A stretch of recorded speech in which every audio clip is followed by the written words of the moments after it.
warahmatullahi wabarakatuh. Kita akan membahas tentang kebahagiaan. Kebahagiaan itu adalah sebenarnya merupakan kejaran setiap manusia. Dia merupakan fitrah. Jadi setiap manusia itu menginginkan kebahagiaan dan mencari kebahagiaan. Jadi manusia adalah makhluk pendamba kebahagiaan.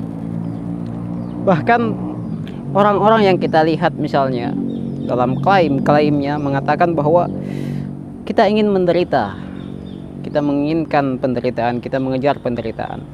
Itu sebenarnya juga dimaksudkan untuk mencari kebahagiaan yang ada di balik penderitaan itu. Jadi mereka yang tampak terlihat menikmati atau mengejar penderitaan itu dikarenakan di balik penderitaan itu ada begitu banyak kebahagiaan yang lebih besar gitu. Jadi bukan itu seperti ayat misalnya inna ma'al usri yusra, bersama dengan kesulitan, penderitaan itu ada kebahagiaan.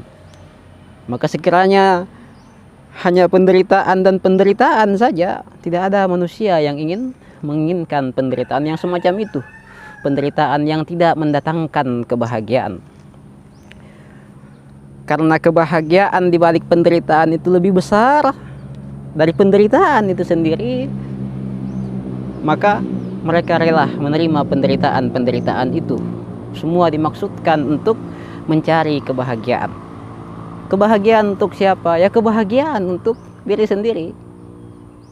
Bahkan kalau ada orang yang bahagia, yang tampak membahagiakan orang lain, itu karena dia bahagia itu ketika membahagiakan orang lain. Bukan karena dia ingin menderita dengan membahagiakan orang lain, tapi karena dia ingin membahagiakan dirinya dengan cara membahagiakan orang lain. Dan itu sudah sangat bagus itu, daripada orang-orang kebanyakan yang bahagia dengan menderitakan orang lain. Tapi walhasil tujuannya sama saja, yaitu untuk kebahagiaan diri. Dari sini bisa dipahami bahwa manusia sesungguhnya adalah makhluk yang mencintai dirinya sendiri. Hubbuz zat, cinta diri.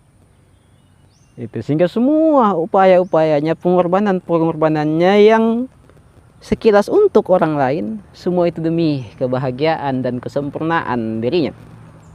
Itu poin pertama. Yang membedakan setiap orang bukan dari sisi pencarian kebahagiaannya, itu titik sama itu. Titik bedanya adalah apa yang membuatnya bahagia.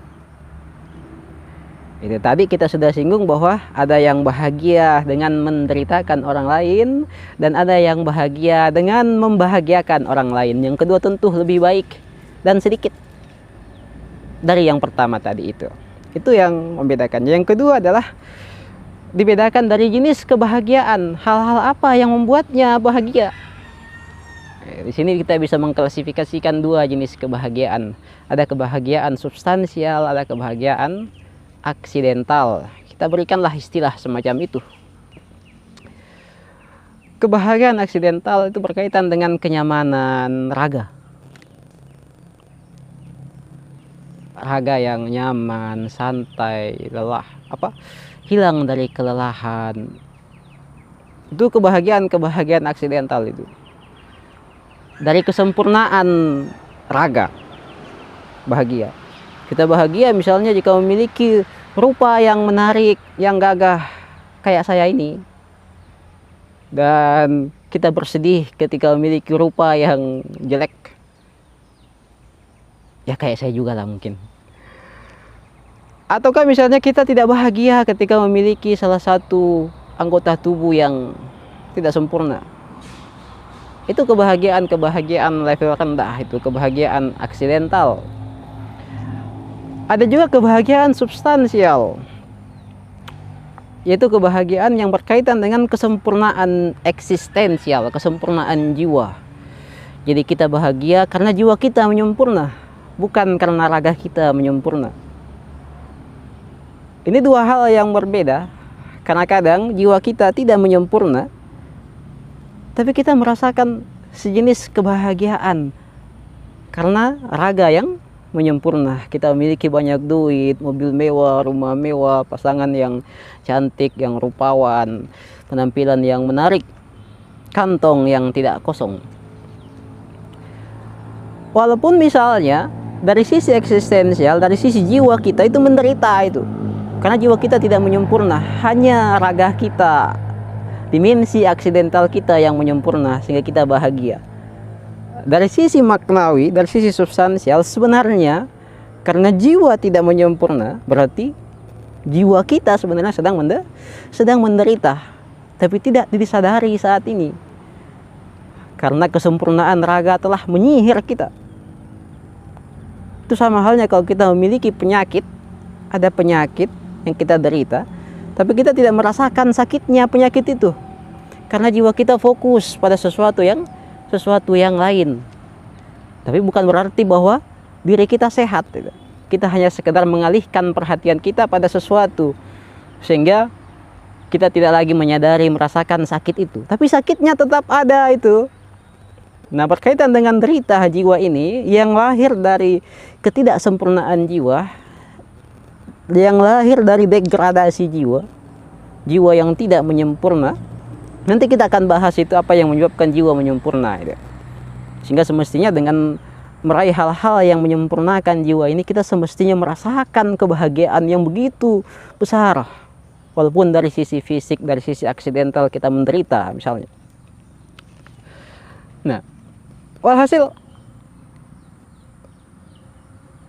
jika raga, jika jiwa tidak menyempurna, itu sesungguhnya jiwa kita sedang menderita itu, walaupun kita tidak menyadarinya saat ini.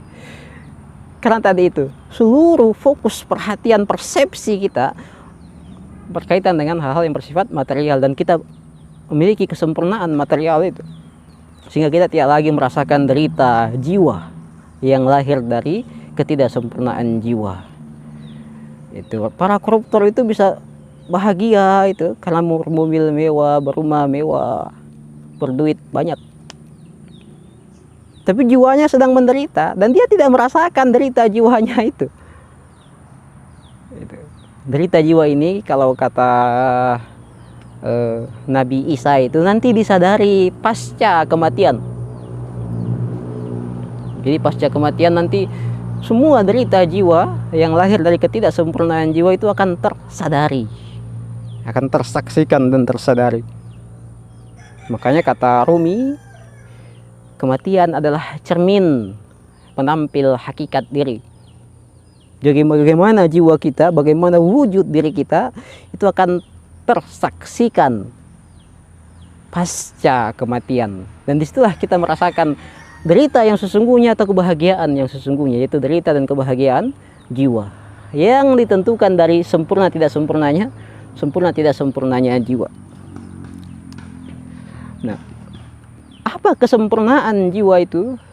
Kesempurnaan jiwa adalah ada dua hal, ilmu dan amal yang baik, iman dan amal, atau ilmu dan amal.